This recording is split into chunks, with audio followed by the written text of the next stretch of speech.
নমস্কার বন্ধুরা, আশা করছি সবাই ভালো আছেন। আজকে আমি সয়াবিন আলু দিয়ে কষা করব।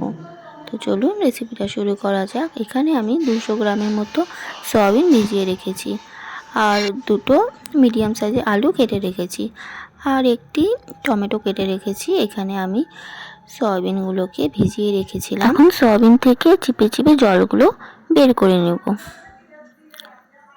দেখুন আমার এখানে সয়াবিনের থেকে জলগুলো বের করা হয়ে গেছে। এখানে আমি মশলা করে নেব।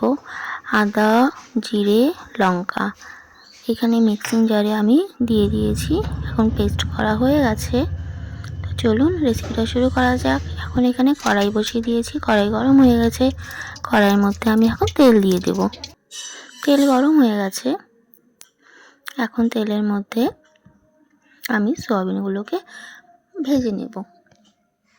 ভেজে নেওয়ার জন্য তেলের মধ্যে আমি আগে নুন দিয়ে দিয়েছি, তারপরে হলুদ দিয়ে দিয়েছি, তারপরে সয়াবিনগুলোকে এখানে তেলের মধ্যে দিয়ে দিয়েছি। এখন সয়াবিনগুলো আমি ভালো করে ফ্রাই করে নেব।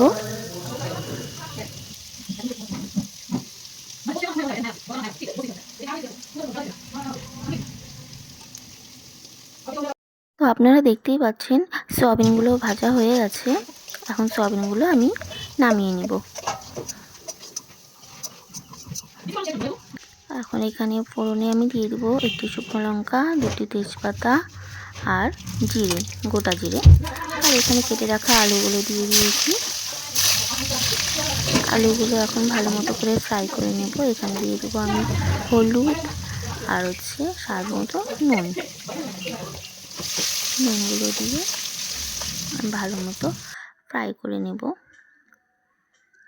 ফ্রাই করা হয়ে গেছে। এখন এখানে আমি মশলা পেস্ট করে রাখা যে ছিল ওটা দিয়ে দিয়েছি। এখন এখানে ভালো মতো করে কষাতে হবে। মশলাটাকে ভালো মতো কষিয়ে নেব।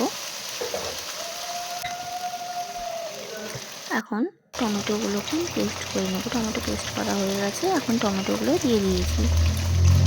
টমেটোগুলো দিয়ে আবার একটু ভালো করে নেড়ে নেব।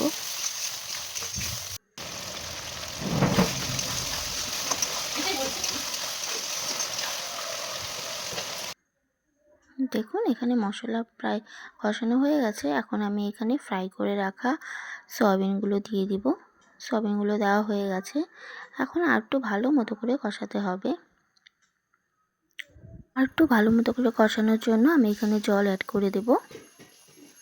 জল অ্যাড করে দেওয়া হয়ে গেছে। এখন এখানে ভালো করে আবার সয়াবিন আলুটাকে কষাতে হবে। সয়াবিন আলু কষানো হয়ে গেছে। এখন এখানে আমি জল দিয়ে দেবো,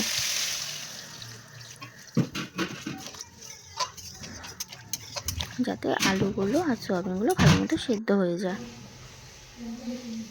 দেখুন ঝোল প্রায় ফুটে এসেছে।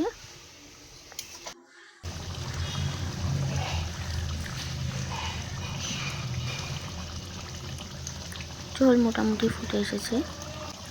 এখন সয়াবিন হয়ে গেছে। এখন এখানে আমি দিয়ে দেব সানরাইসের পিওর গরম মশলা। তো দেখুন আজকে সয়াবিন আলু কষা রেডি।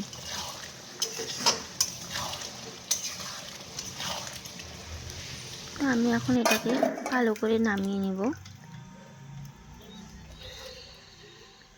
একটি পাত্রের মধ্যে নামিয়ে নিয়েছি।